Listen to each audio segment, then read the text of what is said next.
time for Diary of a Physicist Farmgal. My name is Deborah and I'm coming to you from here on my family farm in the foothills of the Arkansas Ozarks, where I like to do all the crafts. I knit, I crochet, I sew, I quilt, I make baskets, I make jewelry.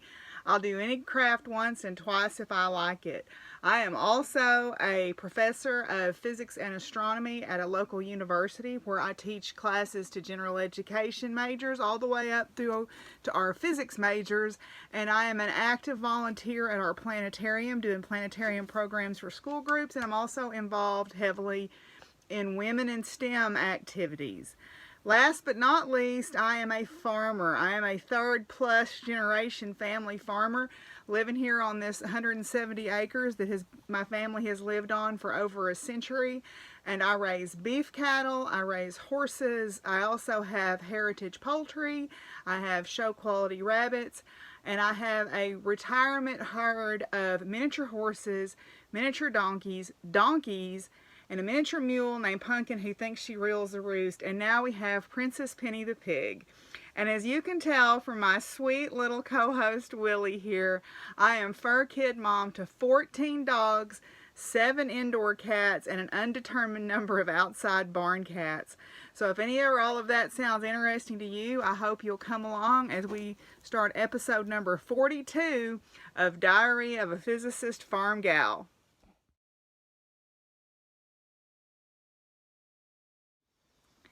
Okay, if you're looking for us on social media, you can find my farm Facebook page is the same as my YouTube channel name. It is Buckthorn Farms, and you can just see general farm chit chat. I share a lot of articles about farming and homesteading on there.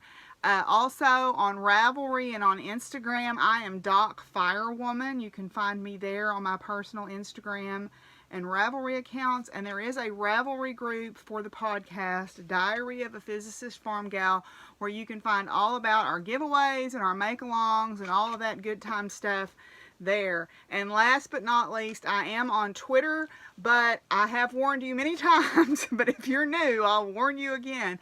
I am a fairly socially liberal Democrat, and if that kind of stuff gives you heartburn, probably best that you don't follow me on Twitter, because that's where I tend to do a lot of my ranting. But at any rate, so, you know, you can find me lots of other places.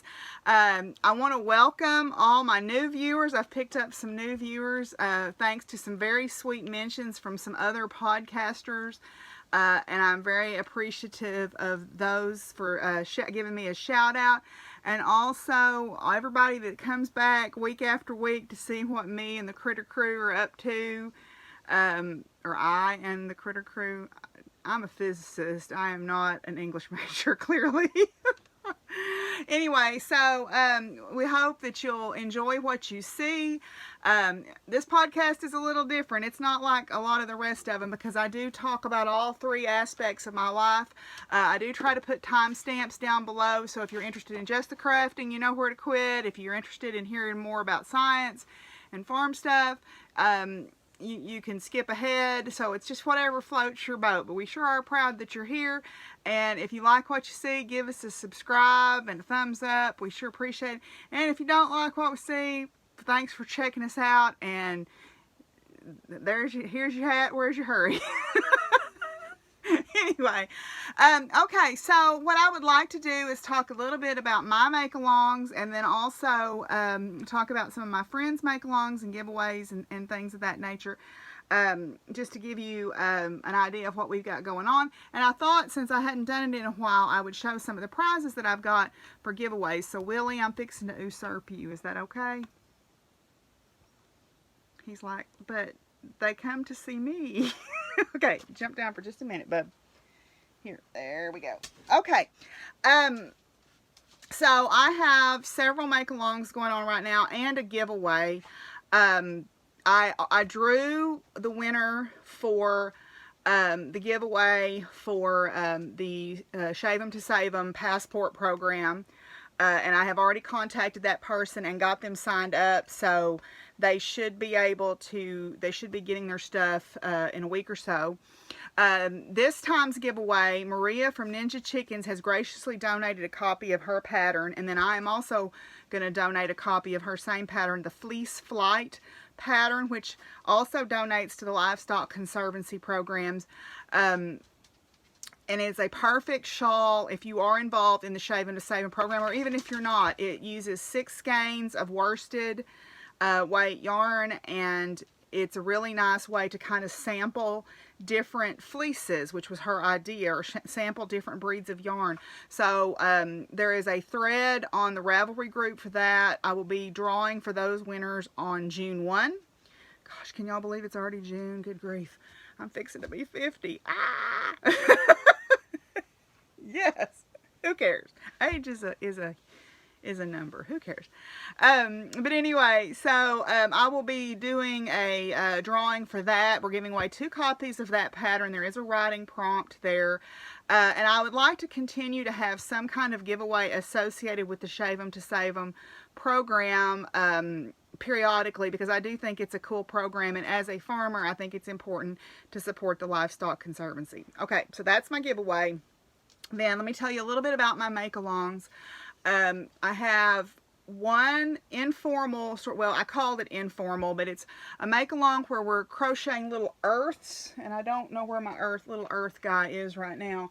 He's over here somewhere, but little earths. There is a free pattern listed in the Ravelry group, and we are crocheting those from now until my birthday, which is July the 2nd, and I will be drawing for a giveaway. You can crochet as many earths as you want to. Oh, I see him. Here he is. Come here, dude. So, making this little guy. Okay, this is a free pattern. I believe it's by Sarah Zimmerman, and it is linked in the Ravelry group. It's a very quick make. Took me not even a day to make it up. Took me about 4 hours to completely make it. So I might make another one. I might make a bigger one. I've been in the mood to make big stuff. But anyway, so you can enter the drawing enter for that. And what I'm going to be giving away for that is, and you have already seen these, but I ordered a set of the custom stitch markers from DK Graham on Etsy. Okay, and she made me a set of these custom stitch markers. So this is the little keeper, and then on the different little stitch markers you have the different symbols off of the keeper. So there's a tractor, and there's some stars, and there's a moon, and then there's a ball of yarn, and then of course Willie. There's Willie. So I'm giving away a set of these stitch markers when I draw from all the finished objects in the little informal earth along thread. So that will be the prize for that. I also ordered a second set of those. It's going to go in the year-end prizes for the other make-alongs. So my other make-alongs include the following. The Farmer's Almanac make-along, which I spend some time every month going through the Farmer's Almanac and then going through different sources to find out some interesting things that go on during the month of May or April or whatever month it is. And I write up a little inspiration post, and if you can't think of anything, maybe you can find something there. So like this month, we've already had World Donkey Day, and it's National Foster Parent Awareness Month. It's also Mental Health Awareness Month. There's all these different things that are in there. Queen Victoria's birthday is this month. You know, we discovered the Van Allen radiation belts this month. There was the largest tornado ever recorded in terms of wind speed occurred this month. So there's a lot of different ways you can go with it. If you can make your case for how it's related to the month of May, I will pretty well take it. I'm pretty open-minded about that kind of stuff. And each month I'm drawing for a pattern prize, but then at the end of the year there's going to be a FO post where you make one post with all the FOs that you finished, and there will be a physical giveaway prize for that. I'm going to show you some of the things that I already have accumulated for my different ones already. The next one is the Creature Feature, which I am co-hosting with Laura from the Crocheting Whovian podcast, where we are making amigurumis. They can be knitted, crocheted, or loomed. We do have quarterly themes, although you don't have to follow the theme if you don't want to. Right now, the quarter that we're in is farm friends, so any animal that you can say lives on a farm. So that's a pretty broad range of things, you know, of course, cattle and horses and sheep and goats and pigs and chickens and turkeys and ducks and geese and mules and alpacas and llamas and yaks and ostriches and zebras I've seen on farms. You know, possums live here. Songbirds. I mean, there's all kinds of ways you can spin it, and I'm, like I said, I'm pretty open-minded. Oh, excuse me. Come on. And of course, Willie doesn't want you to forget that dogs and cats also live on a farm too. There's a lot of free patterns out there. There's paid-for patterns. That's a quarterly prize draw for pattern prizes. If you follow the theme, you get a double entry for the pattern draw. Then at the end of the year, there'll be an FO thread where you put all your amigurumis in one post, and I will draw for a physical prize. Then we have the I Like Big Shawls and I Cannot Lie, which I am co-hosting with Vanessa from the A Historian Knits podcast, and that is where we are knitting only shawls of 1,200 plus yards. You know, right now I am working on or have started the Vertices Unite. I've also started the Changes shawl. Both of those qualify. Also, the Fading Point qualifies. There's all different ones that qualify. It doesn't matter what weight of yarn, but it has to be 1,200 yards plus of yarn. That one is a quarterly pattern draw, and then at the end of the year, there's an FO thread there where you can enter your FOs, and we'll draw. Each of us will draw in our different groups. Make sure that you look at our rules. They are slightly different, I believe, if you look. Then we have the Kidder Getter Done, where we purchase kits, of which I am looking around my craft room at many, and I just bought another one yesterday, where we are trying to make up some of our kits. It can be any craft: needlework, basketry, jewelry making, clay, pottery. I don't care. Let's just make some kits. Get them out of our inventory and get them made. We bought them because we thought they were cool looking, so let's make them. And that's a random draw for a prize, a pattern prize. And then at the end of the year, there'll be an FO thread. And then the last one is Never Have I Ever, which is where you're doing something new. It can be a new technique. It can be you've never knit a sweater before. It can be I've never made a basket before. It can be I've never embroidered before. I mean, there's all different ways that you can go about this. Just something new that you've never tried before that you're giving a whirl for the first time. And that's a random drawing. Okay, that's a random drawing, and there'll be a small FO. There'll be an FO thread at the end also if you want to put up FOs, and I'll do a drawing at the end of the. All of these will have a drawing at the end of the year, basically, except for the Earth Along, which ends on my birthday, which is July the 2nd. So, let me show you a few things that I have gotten as prizes, and then we'll go on to some of my other friends' FOs. I'm sorry, Willie. I know I'm a terrible human being. Okay, so, here in my prize basket. First of all, if there's anybody out there watching that is someone who would like to donate a prize, I'll sure be happy to take any donation that you have. You know, I bought a few things. I'm going to buy a few more things. I've had some generous donations also. First of all, I showed this in finished objects, in acquisitions. I had bought this with the intention of donating. It's a little project bag that just says just one more row. Because I am a pen freak, I had bought a set of these pens for myself, but I also bought a set to give away, a little llama with some yarn bowls and a kitty cat with a yarn bowl. Also, I thought these little signs were cute, so I picked these up, just some little extras to tuck into some prizes. I also have just some little needle or little notion tins here, which I thought was kind of cute. Just picked up a few of those. I have donated by Leon Alexander, one of his pins, and then Moontower Dyeworks donated me a button. And then I've got some minis also, just some prize minis, just some random minis. And then last but not least, very much not least, are these beautiful bags made by a viewer and donated with coordinating yarn. So that you get 2 skeins of yarn and the matching bag. So these will be a nice sort of grand prize at the end of the year. So right now, that's kind of, I've got some other things coming. I just saw something on one of the websites that I follow, so those will be on the way. And then, like I said, I purchased 2 sets of little stitch markers from DK Graham with the intention of giving them both away. I've got myself some, so I thought I would give away some as well. So, hopefully that will entice you to get involved in the knit-alongs, like the Earth-along or whatever, but if not, that's fine too. So anyway, we're going to move on and talk about some of my friends' make-alongs now. I'm going to try to not skip anybody, but I'm just going to go through these quickly. First of all, a Crocheting Whovian podcast has a few going on. Obviously, already we've talked about Creature Feature. Then she's also co-hosting Autism Awareness with Pinhook and Needles and Vanilla Sock Pig. Then the Whip It Good make-along, which is finishing whips that were started before March 1, although there is some leniency if they're part of one of her other alongs. She also has a make-along or a knit-along going for her Life Changes shawl, which is a pattern she just released.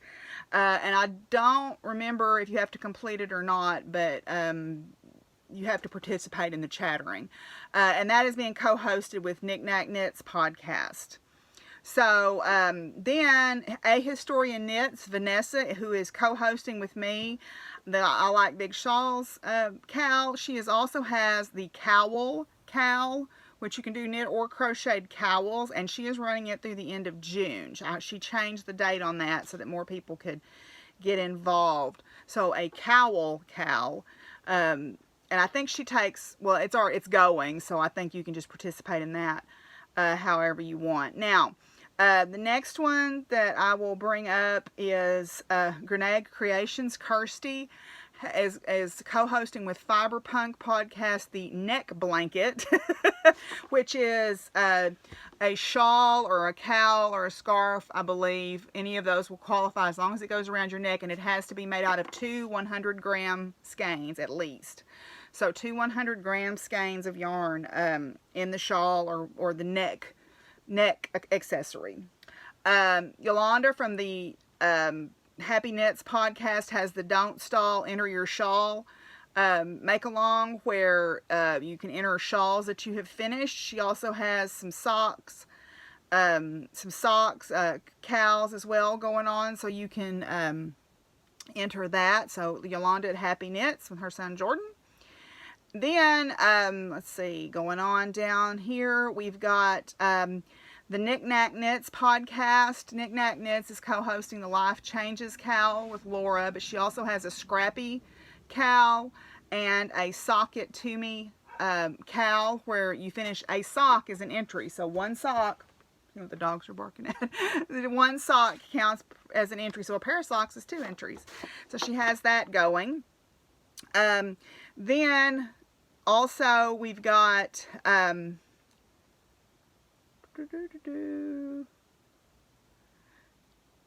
Two Sticks and String podcast, which is Jessica. She has the Yoo-Hoo Big Stash Blowout going on right now. She also has a comprehensive list of cowls if you want to go look at that. So the Yoo-Hoo Big Stash Blowout, Goals and Chatter are on there. So it's finishing things that you've had in your stash. Undead Yarn, Heidi at Undead Yarn has a Finish It or Frog It 2019 along, and then also Undead Yarn FO. So if you make anything out of her yarn, you can post it to potentially win a prize as well.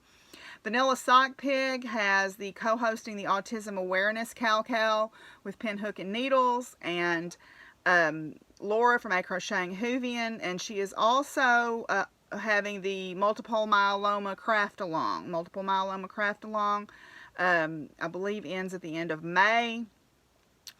Then Pinhook and Needles has a couple going on. They have the autism awareness one, which I've already mentioned. They have their year-long tea and tails make-along, where you can tie things to tea or tails or books, whatever. Sparkle Like the Star You Are, where you're using sparkle yarn. So I think that is everybody. Goodness, I hope so. Hopefully you can find something in there. I've been talking for 18 minutes, so hopefully you can find something in there that you want to be involved in and double dip. So if you're making things, you can double dip. So now we're going to move on and talk about finished objects.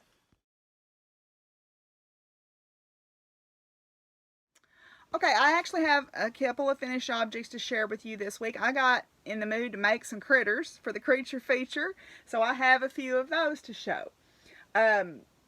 Well, first let me show this. I have finished this is my quasi-finished object. I finished my blue lobster block. I've got to do some straightening up.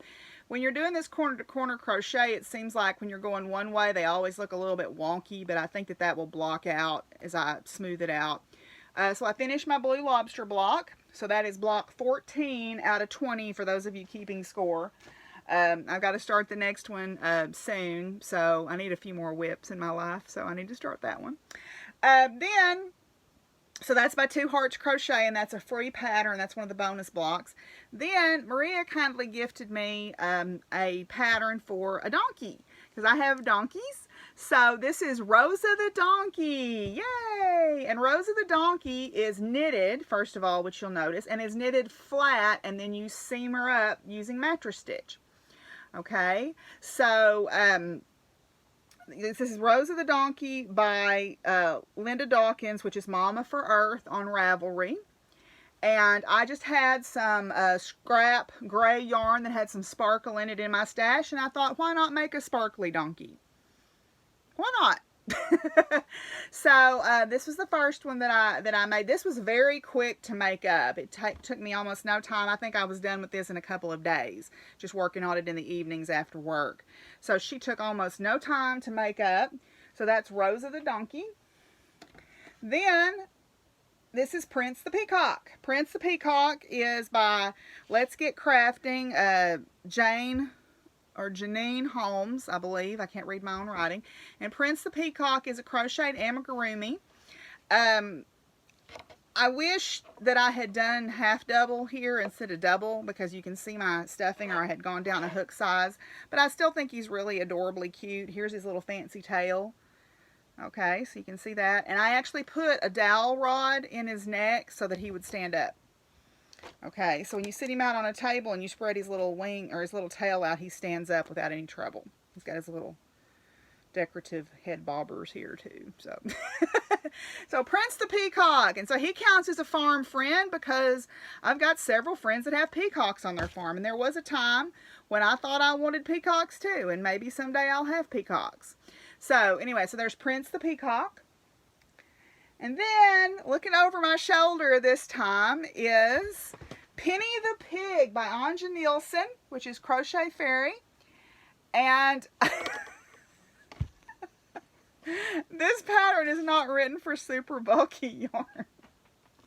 But I don't know what possessed me to start a pig at 10 o'clock at night one night. It was Friday night. That's a wild Friday night when you decide at 10 o'clock you're going to crochet a pig.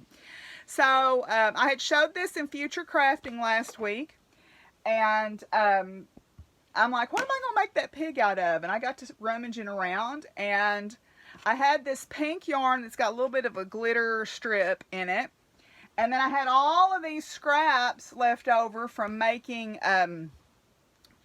the True North toques. So I had all of these scraps left over, and I thought, what a perfect scrappy project. Also, because she has a lot of burgundy, she will qualify for the multiple myeloma Makelong.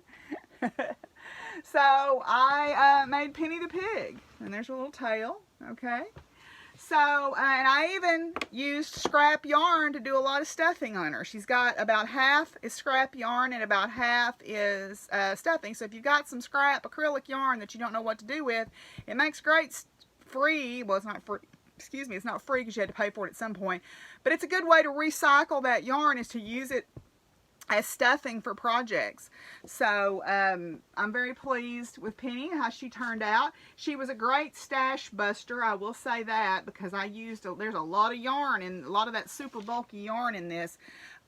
Basically, one skein of super bulky got me this much pink, and another, well, it took 2 skeins to get the pink part, and then I used black, and the different burgundies and the kind of cranberry red were all scraps left over from the True North toque. So yeah, Penny the pig, named after Penny the pig out in the chicken yard. She is definitely a farm friend. So anyway, so there is my 3 or 4 finished objects for this week. So now we're going to move on and talk about works in progress.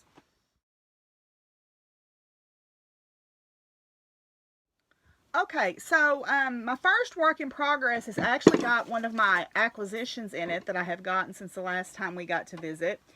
It's just in my little thrift store tote bag that I got here.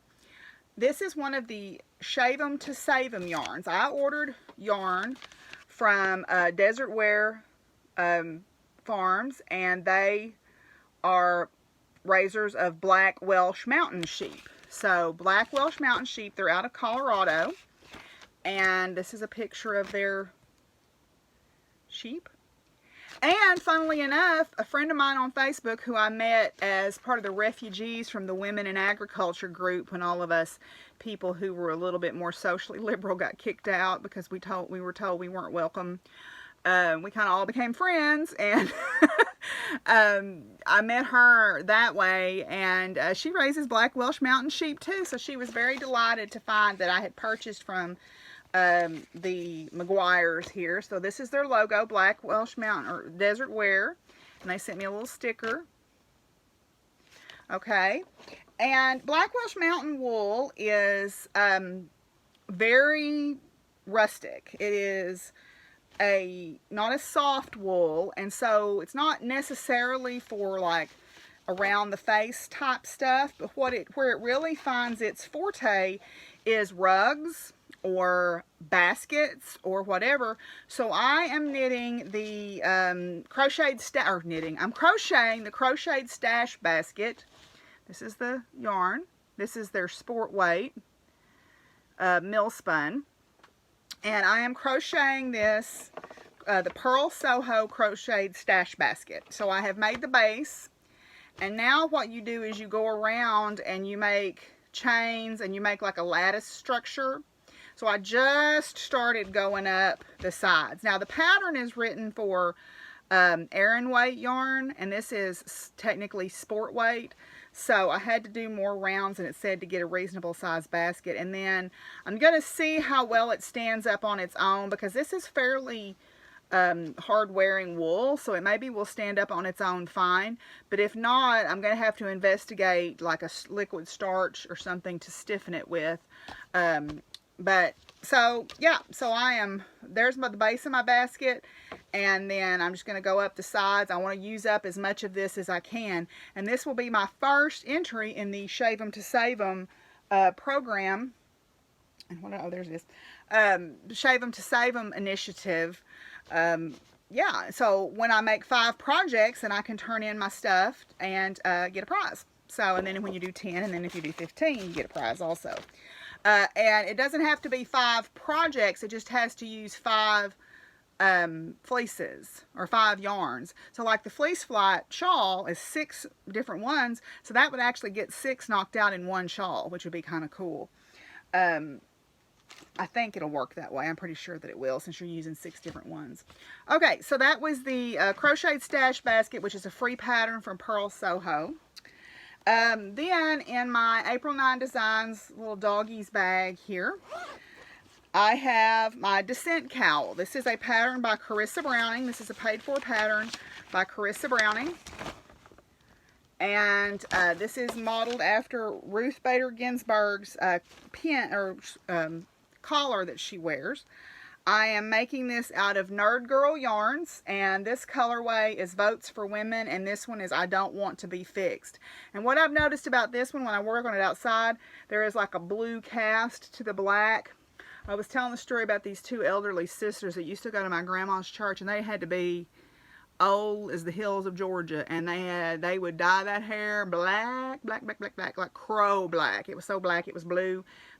This color reminds me of their hair. The Byram sisters. They were something else.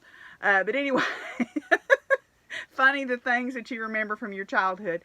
But anyway, so those are the two colorways, and the last time you saw it, I was down here. I didn't put my progress keeper, or what did I have a progress keeper on it?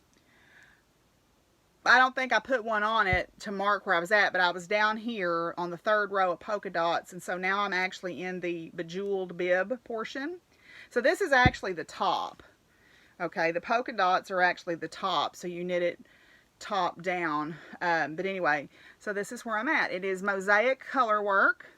All right, it's kind of hard to tell much about it, but this is mosaic color work, so you do it with slip stitches.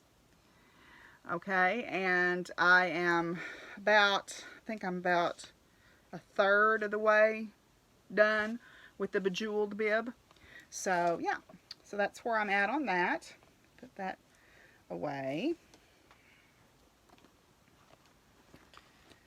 Okay, so that is the Dissent Cowl by Carissa Browning.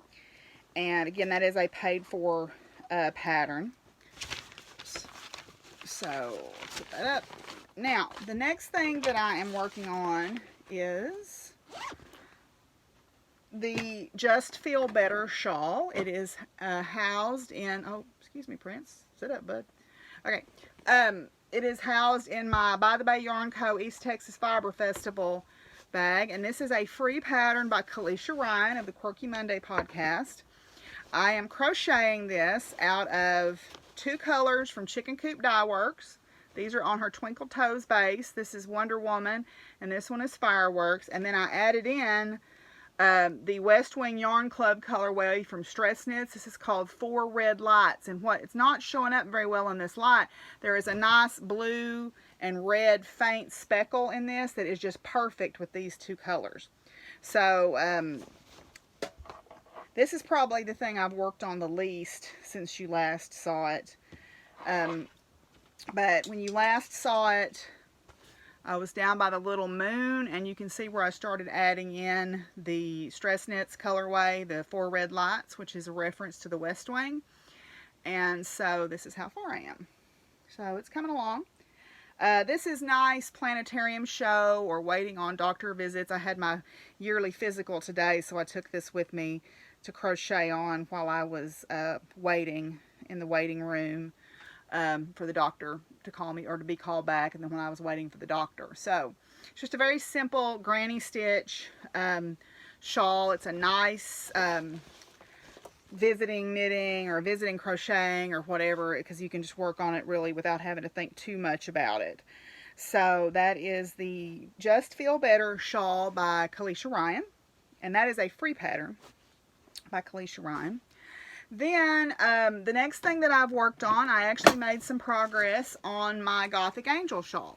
So this is in my Magpie Knits Happy Halloween bag, because this was going to be the Halloween knit along last year by Boo Knits, and this was their M Cowl from last year. Of course, now everybody knows what it looks like, but it was the Gothic Angel Mystery Knit Along, and then this is what it actually looks like once it's all done. It is a lace weight beaded shawl.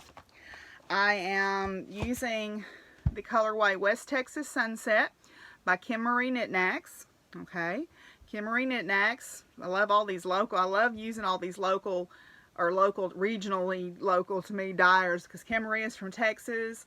Carol from Coop Dyeworks is in Texas. Nerd Girl Yarns, I believe, is in Missouri. So I'm loving supporting my local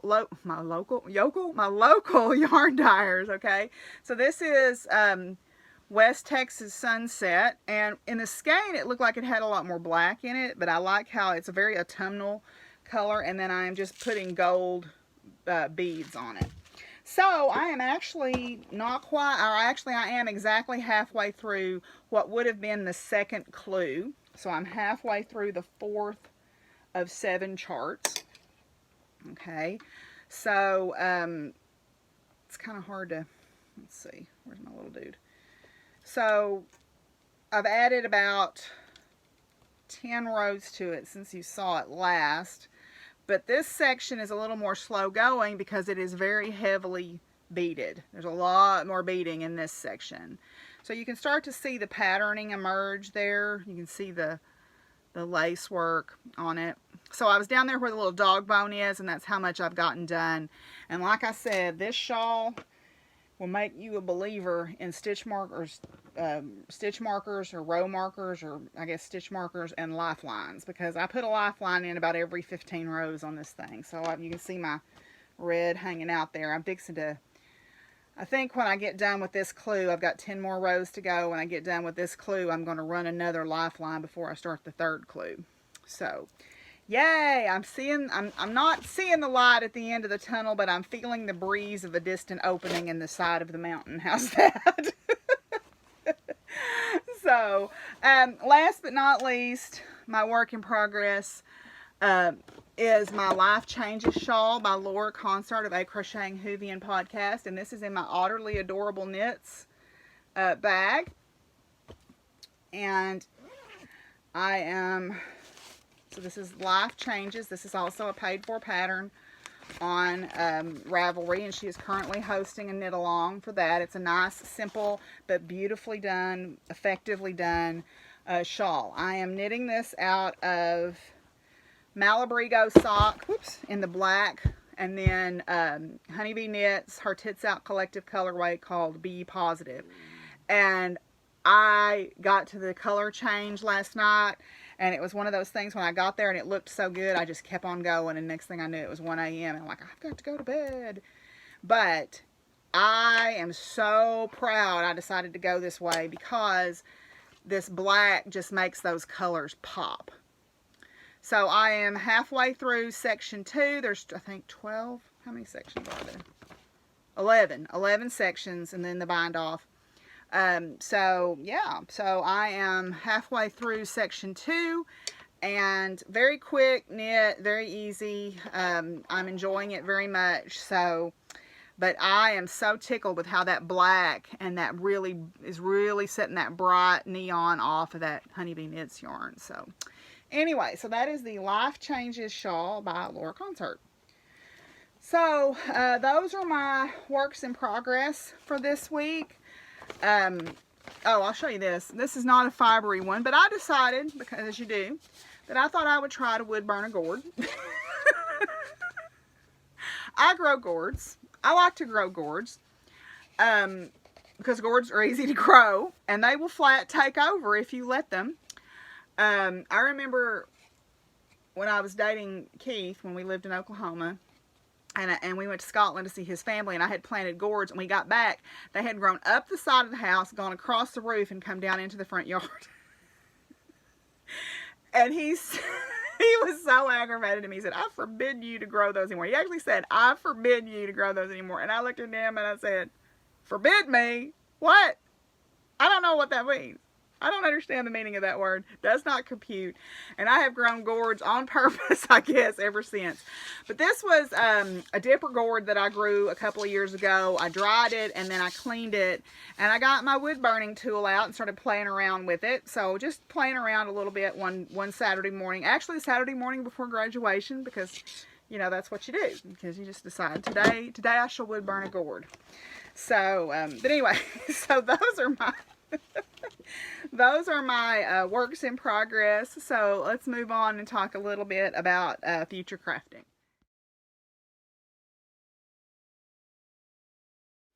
Okay, so in future crafting, I dove into the bag of whips that I started back before the Whip It Good cowl started, and pulled some things out. But first, I'll show you a little kit that I got, and I'm going to try to get this made up. Craftsy had a sale, or Blueprint had a sale, so I got the Dressed Up Bears crochet kit. So he's got the pattern for the bear, and then he's got a cardigan, and he's got a colorwork pullover, and then you get the kit, you get the yarn.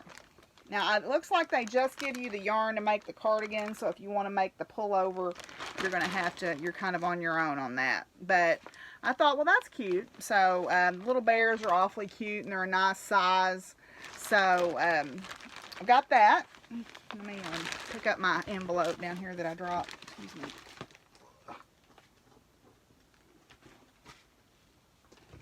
Okay, so put that back in the envelope and keep it all together.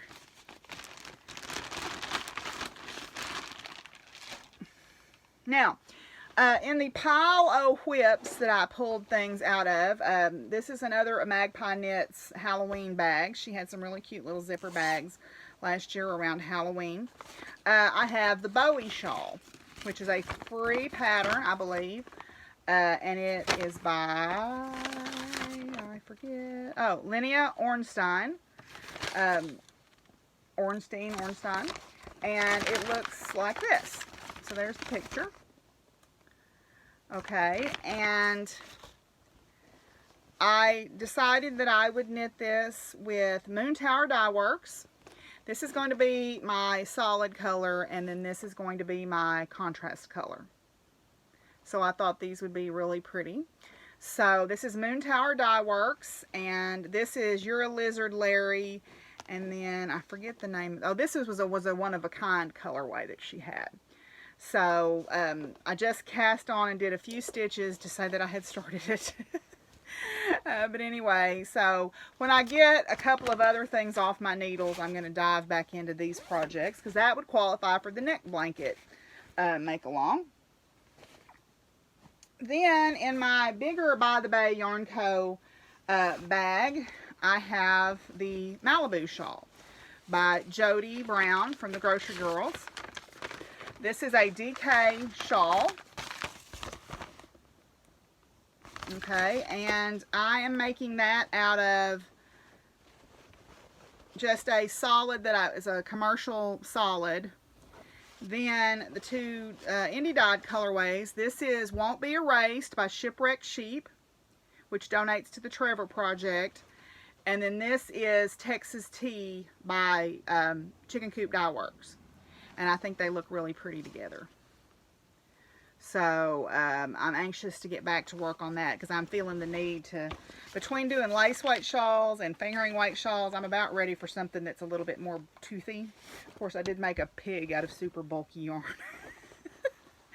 So yeah, so those are my two future crafting as far as knitting goes. And then I bought a kit, because you know I needed to buy another kit.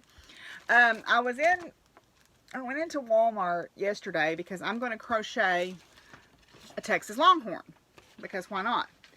There's a reason why I want to crochet a Longhorn. It's not because I'm a fan of the University of Texas. It's because Longhorns are actually on the critically endangered. The true Texas Longhorns are on the critically endangered, or on the threatened endangered list from the Livestock Conservancy. So I got this cute little pattern, and I thought I'm going to make him brindle. So I was looking for some yarn that would make him look brindle. So I was in the Walmart, in the town where I stopped to buy feed, and they have totally rearranged everything in there. They have just turned it upside down. Don't know where anything's at. But anyway, so I happened by the needlework section, and I might have accidentally bought some more Aunt Martha's transfers. You know, don't judge me. But anyway, I saw this kit, and it's a pretty little banner, and I love what it said. All good things are wild and free. It's by Henry David Thoreau. It's a quote by Henry David Thoreau, and it has everything in it to make the little kit. So I thought, because I'm such a fast embroiderer, and I don't have any embroidery kits at all. Lies, lies, lies. I'm going to get that. So I did. And then I also bought for my farm friend praying mantis. This is a knitted praying mantis. And I want to make praying mantises because they're a great beneficial insect. Although here, our native mantises are the little brown ones. The big green ones that you see are actually not native, at least to this part of the country. I didn't look up to see if they were to the rest of the country, but they are not native to this part of the country. They actually are competing with the little brown mantises. So I actually hatched some mantises a couple of years ago I had a coupon that somebody gave me from Insect Lore, and you could buy the egg casings. And I put them in a little portable, had 2 little pop-up portable nets, and I hung them in there on a stick. And one day I came home and there were all these little mantises in there going, hello. So I really like them. So I wanted to, they're a great beneficial insect in the garden. So I wanted to make a praying mantis. So that's my future crafting. So if you're just here for the crafting and you don't want to see acquisitions or hear about science or anything, I'll see y'all on the flip side. But if you want to, let's go on now and talk just briefly about acquisitions.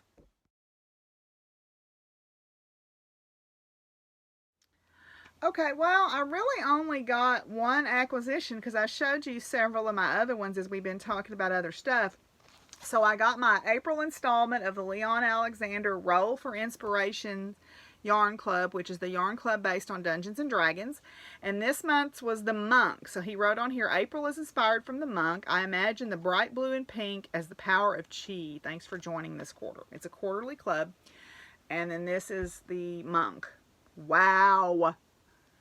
Wow, isn't that gorgeous? I love that. That is so bright and beautiful. I mean, the colors are like highlighter fluorescent colors. So, don't quite know what I will use it in. I'm going to use my first 3. I'm going to do, one of the ladies in the VKN that I join sometimes did the Crochet Your Fade, and I'm going to use my first 3 colorways in that. So, I don't know what I'm going to use this for yet, but I'm definitely going to use it in something because I just love how bright those colors are. So that's Leon Alexander. That's his Dungeons and Dragons club. And I know he's got some new yarns coming out, I think that are kind of based on mermaids. So you should definitely check his group out. He's on Instagram as Leon Alexander Yarns, and I believe he's also on Facebook. He does come and do trunk shows in this area, but I know that he does a lot of yarn shows in the sort of Midwest-ish, Texas, Oklahoma, because they're out of Oklahoma City. So, yeah, so I just adore both Logan and Jose. I think that they're just, I consider them to be good fiber friends, and I'm proud that I've gotten to meet them through craft. So, okay, so that is all the acquisitions I'm actually going to show, I think, today. So now we're going to move on and talk about some science.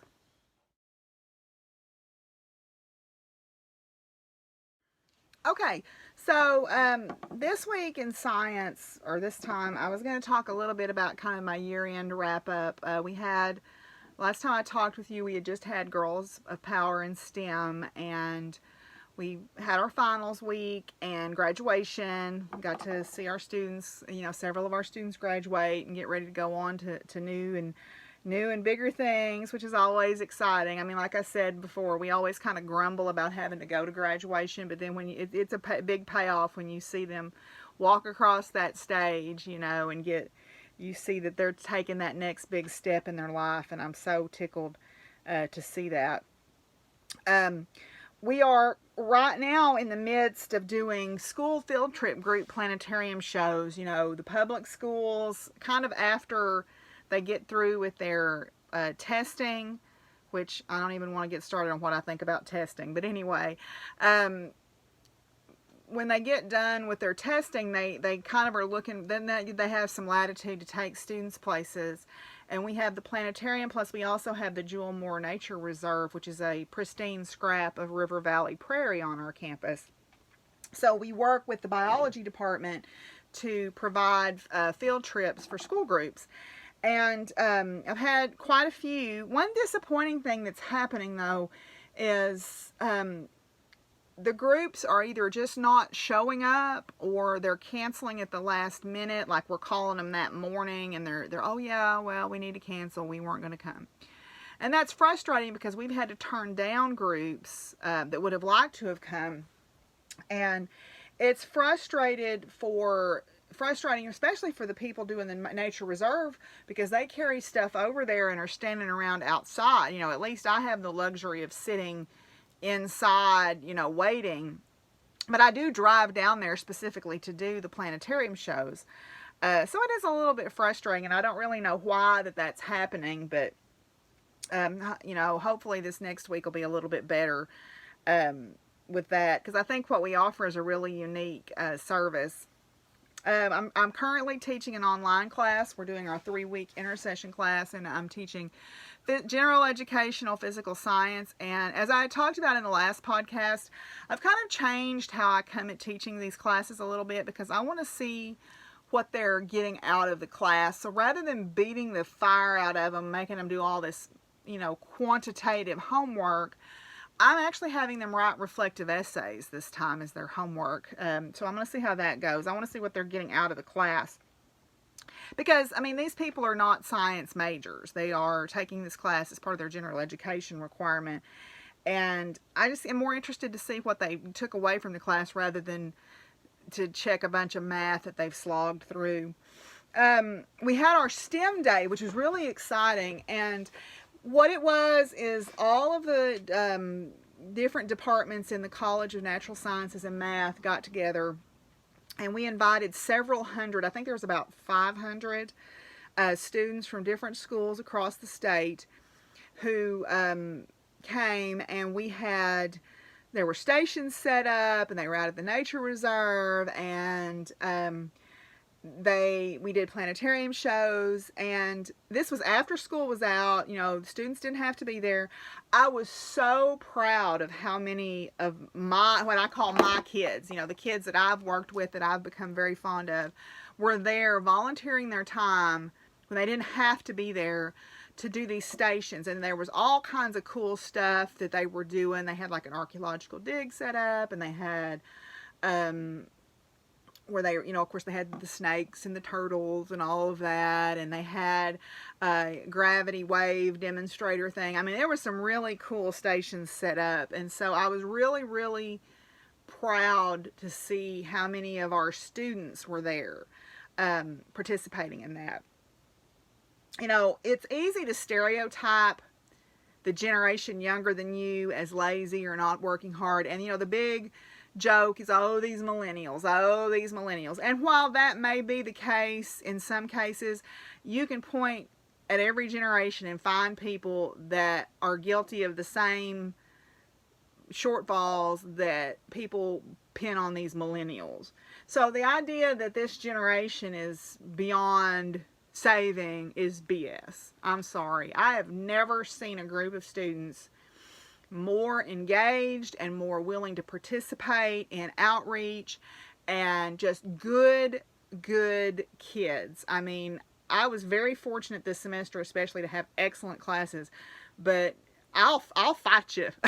I'll fight you about it, because I don't like stereotypes, first of all, and second of all, you're not talking about the same ones I'm seeing. These kids were on the job. They were there to help out. They were excited. They were eager. They were engaged, and they were involved. And these were ones that did not have to be there. You know, some of them had walked in graduations. They definitely did not have to be there.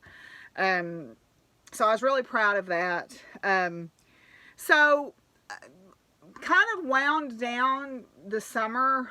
For summer, you know, I am teaching a teacher workshop in June, where I've been scheduling the speakers to come for that, but my teaching obligation is pretty much limited to the online class now, and so I don't get as much interaction with the students day to day.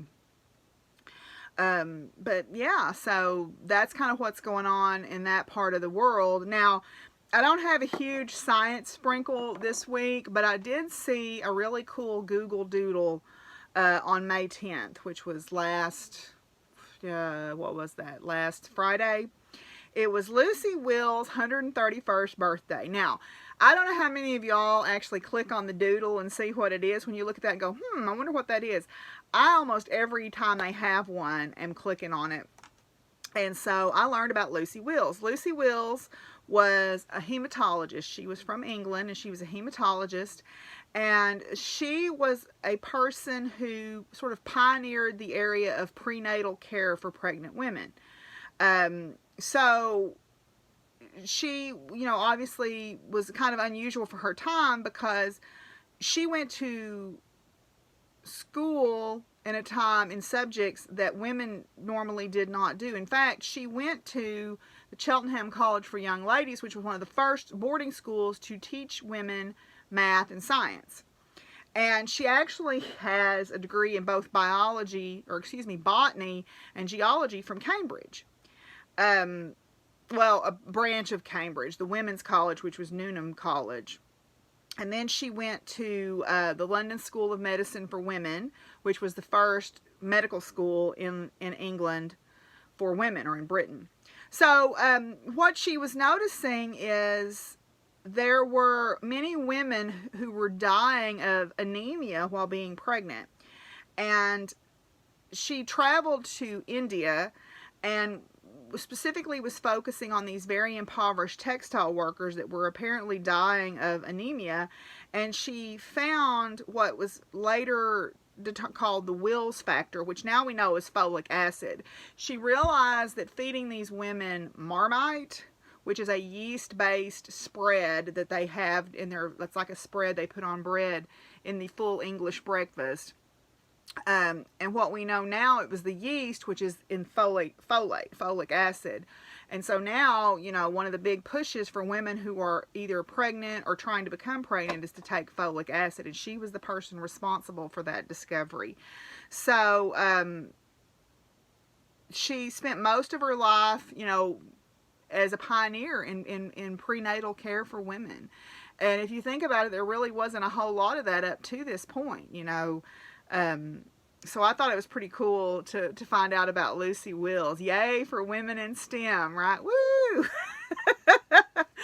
So that's my little science sprinkle for today. So now we're going to move on and talk about farm life.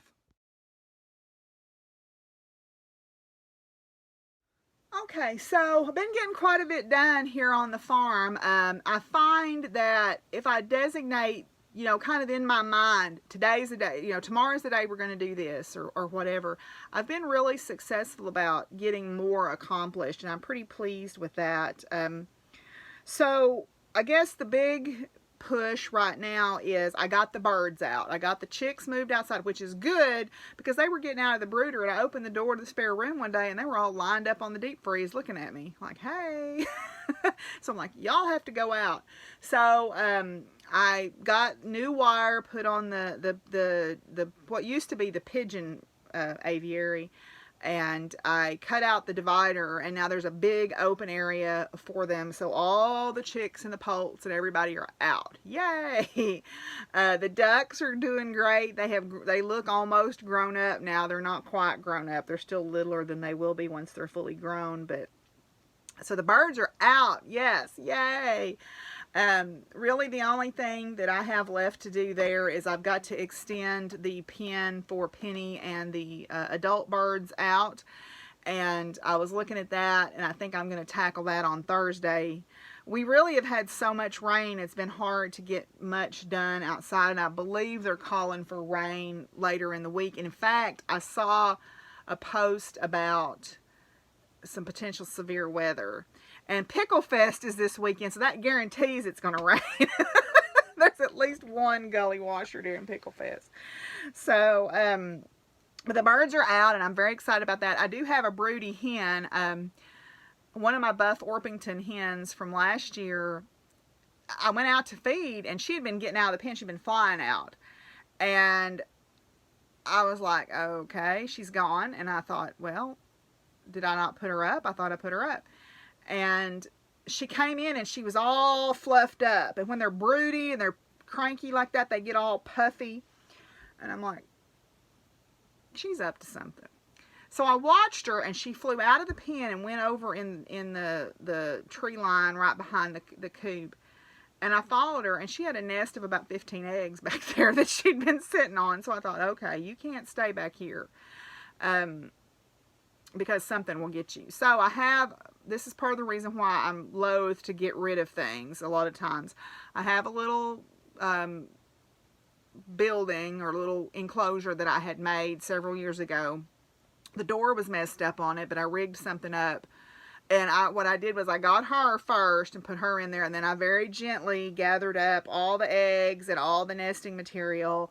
and moved them into the little enclosure so that she can hatch any eggs that she can hatch in safety, and the chicks will be safe.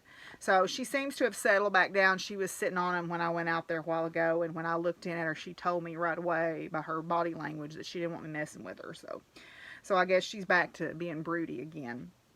I've been working in the garden. Actually today, as I had mentioned, I had my physical, and it went much better than last year. If you were watching me last year, remember I had a little falling out spell when they drew blood because I had them do a tick panel, and I had taken my blood pressure medicine. Well, I didn't take my blood pressure medicine, and the good news is my blood pressure was excellent even without it, so that's a good sign. But I felt fine when I got home today, so I had told myself when I got home I was going to weed the tomatoes and put down weed barrier. I don't till my garden. My garden looks very messy because I don't till my garden because I don't want to create tiller pan and destroy my microbes. And I know I'm doing something right because when I dig up these huge, fat, beautiful, happy earthworms. And that tells me that my soil is perfect. So what I do is I use weed barrier. A couple of years ago when we were building our new building, we got lots of chairs and tables, and they all came in big cardboard boxes. And I asked, my friend who was responsible for that stuff, I said, "What are you doing with that?" And he said, "I'm just going to recycle it." And I said, "Can I have it?" So I drove my truck down there 3 times and loaded up these huge cardboard boxes that I cut open and laid out as weed barrier. And then I would just cut an opening in them to plant my plants. And I covered them with a layer of straw. So that stuff disintegrates down and it adds to the soil and the body of the soil, and it's better than tilling. So but what that means is I do have some weedy areas growing on where the weeds are growing on top of the weed preventative that I've put down. So it's very quick to weed that stuff. My only problem is I have pigweed, and pigweed is a very noxious. If you don't get it when it's little bitty, it makes these tap roots. And so I'm out there with my hoe, and I can't find my good butterfly hoe. So I'm out there with a grubbing hoe trying to, dig these weeds up. I need to sharpen that grubbing hoe too. I've got to find my file so I can sharpen that. But at any rate, I was able to get my tomato plants all weeded and got a new layer of newspapers. Miss Betsy gives me the local papers, and then I hang on to them once I've looked through them, and I recycle them to use in my garden. So I've saved up, several big sacks full, and I'm using that as weed barrier out there. And then I've got so Thursday, the activity will be, if it's not pouring rain, after I fix the pen, is I've got a rotted bale of hay that's it's like a partial little roll. Because when we would bale hay, usually if there was not enough to make a full bale, we'd make these little baby bales. And I have one that's sitting out here, and it's been out there for maybe 4 or 5 years. So it's rotted, and I'm going to take that and just kind of peel that off and put over the newspaper. And it'll be good for the soil too. So, I weeded one of my big flower beds, and I also weeded where my pumpkins are at. And that pumpkin, where I've got the pumpkin in the older part of my compost pile, and you talk about if you wanted to go fishing, there's some mighty fine earthworms in that compost pile. I was like, yay, look at the happy worms. So that's good. I've been doing all of that. I did do a little bit of major house cleaning this week. I want to spend some time in here because I need to do some sewing. So I need to get myself organized for doing some sewing because I want to make some project bags and some aprons and some different things. I got to get back to the pile of doom over there for the fair. So, yeah, so my garden so far seems to be doing well. I have put floating row cover over my squash and over my eggplants, because the eggplants suffer really badly here from flea beetles, and I do use insecticidal soap on them, but I thought maybe if I put floating row cover over them, that would prevent the flea beetles. And then I have really bad problems with squash vine borer, where I'll have this big beautiful squash plant, and the next day I'll go over there and it's flopped over dead, which is a moth will get on there and lay eggs, and then the caterpillar bores into the vine and kills the vine. So if you use row cover, it seems to prevent that. So the only thing is you'll have to take the row cover off during the day so that when the flowers bloom, they can get fertilized so that you can have squash. So I'll have to pay attention to when they're blooming. My lettuces and my greens are all just going great guns. They look really, really good. I do need to weed the area where my cabbage and my broccoli is at, so I'll take care of that later. My fruit trees are looking pretty great. I've got good apples set on 3. The other ones did not set this year, and in fact I never saw one of them bloom, so I don't know, maybe it just needs to be a little bit older. My nectarine tree has several nectarines on it, and I think I've even got some fertile quince this year, so that will be exciting. And also my muscadines have come back from the dead and great guns. We're going to have a lot of muscadines this year, so I'm very excited about all of that. So all my trees look like they're doing pretty well, so I'm very grateful for that. I've got some little planters that I've planted sunflowers and things in, and cut flowers, and my flowering baskets all look really good. So far so good with the garden. Now if I can just stay on top of it, if I can try to just stay focused and have my daily, you know, my little schedules where I think it's like if I think in my mind the night before, this is the plan of action for tomorrow, it's much more likely to get done, which is great. This past Sunday was Mother's Day, so happy Mother's Day to anybody out there of any form who nurtures anyone. Happy Mother's Day to you. But it was also decoration at the cemetery where my family's buried, and so I had to go up and take my flowers because on Saturday we had some pretty significant storms and I didn't want my flowers to blow away. So I took my flowers up really early on Sunday morning and took care of that. I've got to go pick the ones that I want to keep back up, and I've got some that I bought from one of the local churches. Has like a fundraiser where they make flower arrangements, and I had some that had kind of fallen apart a little bit and needed some glue work done on them, so I've got a little crafting project I need to do there. But we got decoration out of the way for another year. I've got a cow missing, the one that was down trying to have the calf. She had the calf, everything seemed to be fine. I saw her like a week later and I haven't seen her since. I've walked looking for her. I've driven around looking for her in the pasture. I haven't found her dead or alive. So I'm hoping, and I haven't seen any signs that there was something large and deceased on my place. So I'm hoping that she has gone into my neighbor's hay pasture, because it's kind of secluded and he doesn't go over there regularly and look at it. So I'm hoping that she's over there. I haven't been able to get a hold of him on the phone to ask her, but I'm going to be really brokenhearted if that cow is dead, because she was one of my best mamas and she's not that old. She's only about 8 years old. So I'm going to be really upset if I've lost her, because she was a good mama. Nothing, I mean, she seemed to be fine after the birth. So, I mean, you know, but it is possible that lightning could have hit her. There's just, you know, we did have some storms after that, and if lightning hit her, then the buzzards would not mess with her. And I don't know why that is, and I wouldn't have ever believed that to be true until I saw it with my own eyes. We had a really sweet pet bull named Scruffy, and he was we had a place leased, and he was standing next to a pipe and cable fence, and lightning hit the gate and ran down the fence and killed him. And I promise you, I watched this thing go on for like 2 or 3 days. Those buzzards would not touch him, which I know is kind of gross, but it's also very interesting. I'm like, why don't they do that? I don't know. I don't know what that, maybe they do eventually. I don't know. But at any rate, little interesting. My dad always told me that, and I thought, you're crazy. That's not true, until I saw it with my own eyes. When I saw it with my own eyes, then I believed it. But anyway, so yeah, so that's kind of what's going on with the cattle. Penny the pig has decided she wants to be the chicken guardian.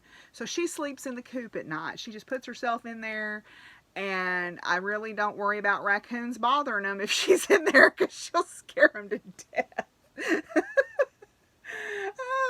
The horses and the donkeys all seem to be doing really well. I'm finally able to get back to riding. I had a great riding lesson on Flame last Friday. So I'm really excited to get onto our summer schedule at the barn and get to riding every day. So I'm excited about that. And we do have Pickle Fest coming up. You know, this weekend is Pickle Fest because Adkins used to be the proud town of Adkins Pickles for many years. I did a little video last year when I went, but the short story is, after World War II, the town raised the money to start a pickle packing company, and we used to be one of the world-renowned places for like specialty pickled things.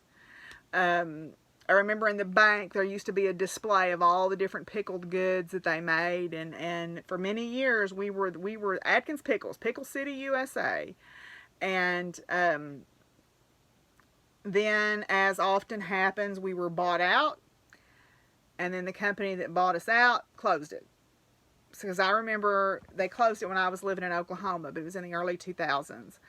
And you know, we had Pickle Fest since I think they started it when I was still in high school, or no, it's probably after that. I think I was in grad school when they started it.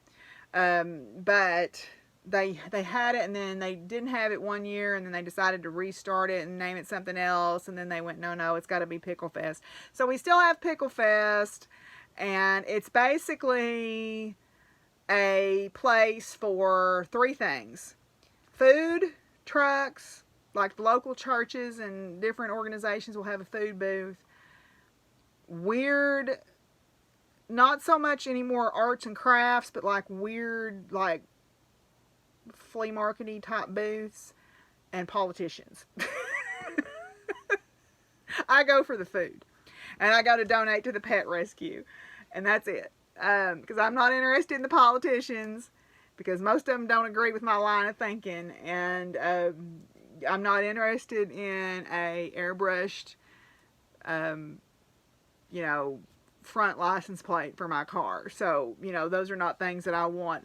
So, that's kind of what goes on there now. So it's kind of gone downhill. They do have like a rodeo and all that stuff that goes along with it, but I don't go to that stuff anymore. So, but that is coming up.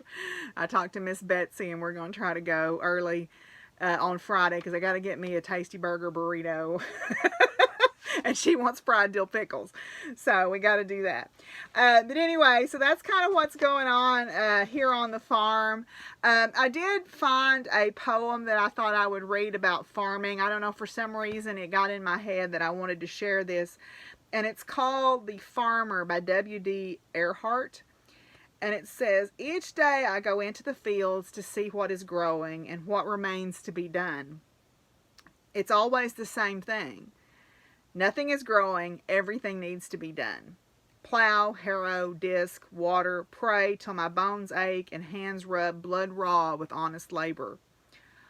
All that grows is the slow, intransient intensity of need. I have sown my seed on soil guaranteed by poverty to fail.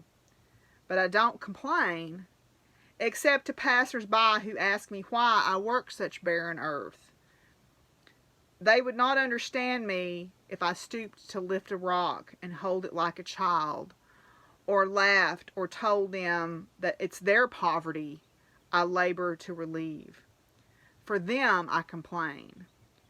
A farmer of dreams knows how to pretend. A farmer of dreams knows what it means to be patient. Each day I go into the fields." So with that thought, we're going to move on to final thoughts.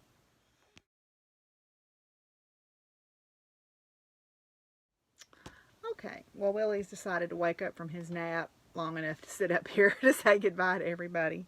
Oh, I know, you're so sleepy. His little eyes are just like...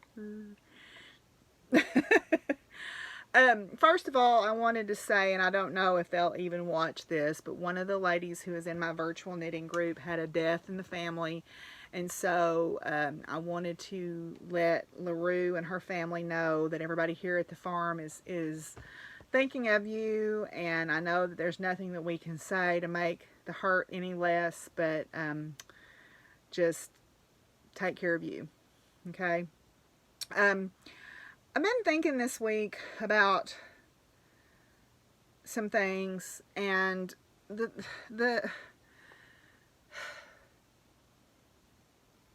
at the best of times, it's difficult to be a female in this world, it seems.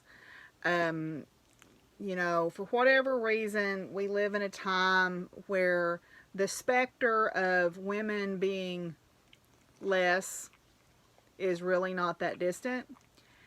And you know, I've had people tell me that if I didn't present a certain appearance, then I was not fulfilling my potential even as an educator, because I wasn't setting a good example.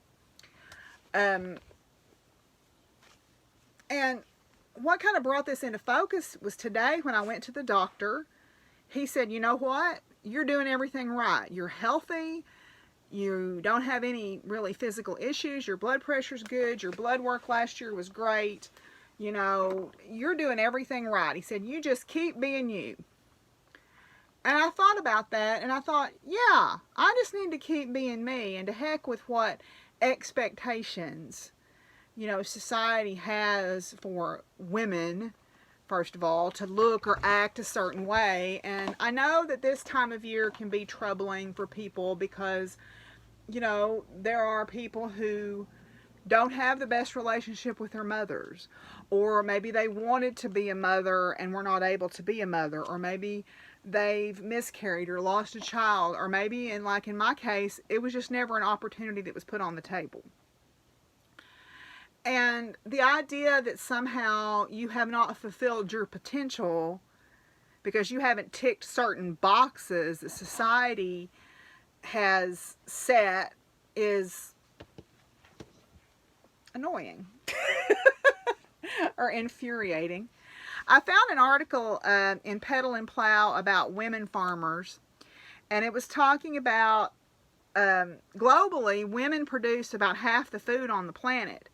Particularly in places like sub-Saharan Africa and the Caribbean, the food women produce basically 80% or more of the food that's eaten, as well as in Southeast Asia, the Pacific, and Latin America. Especially the home gardens of the subsistence farming women have these amazingly complex and beautiful biodiverse gardens. You know, here in the States, even though mechanized agriculture tends to be a male-dominated world, women in the United States are an up-and-coming percentage where we are about 40% now of all the farms operated are operated by women in the U.S. And it's almost tripled in the last 30 years, the number of women that own farms and are the proprietor. So the one thing that I thought was interesting in this article, it said women tend to farm on smaller plots of land, grow more diverse crops, favor sustainable practices, and prioritize food over commodity, which I thought was really interesting. But what I thought was interesting is I found this piece of poetry by Sojourner Truth, and it's called Ain't I a Woman? And I really liked what it says about kicking down stereotypes. So that's what I'm gonna share with you today in my final thoughts. That man over there say a woman needs to be helped into a carriage and lifted over ditches and to have the best place everywhere. Nobody ever helped me into carriages or over mud puddles or gives me a best place. And ain't I a woman? Look at me. Look at my arm. I have plowed and planted and gathered into barns, and no man could head me. And ain't I a woman? I could work as much and eat as much as a man when I could get to it, and bear the lash as well. And ain't I a woman? I have borne 13 children and seen most all sold into slavery. And when I cried out a mother's grief, none but Jesus heard me. And ain't I a woman? That little man in black there say a woman can't have as much rights as a man, 'cause Christ wasn't a woman. Where did your Christ come from? From God and a woman. Man had nothing to do with him. if the first woman God ever made was strong enough to turn the world upside down all alone, together women ought to be able to turn it right side up again.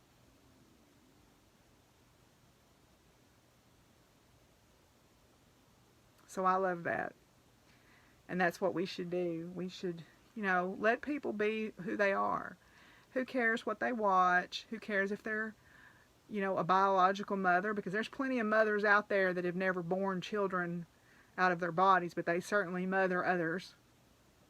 Let people be who they are. And that way we can all get together and take care of this planet.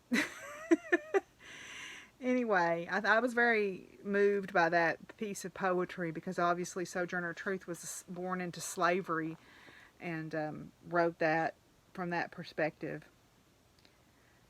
But powerful women standing together and organizing are what's going to change the world. As my friend Byron says, kick it down and rebuild it stronger, right? Anyway, so that's where I'm going to leave you today. So until I see y'all again, Willie's gone back to sleep here. Until I see y'all again, y'all be good to each other and take care of each other. And what, Willie? My hair bothering you? Peace out, y'all. Bye. What?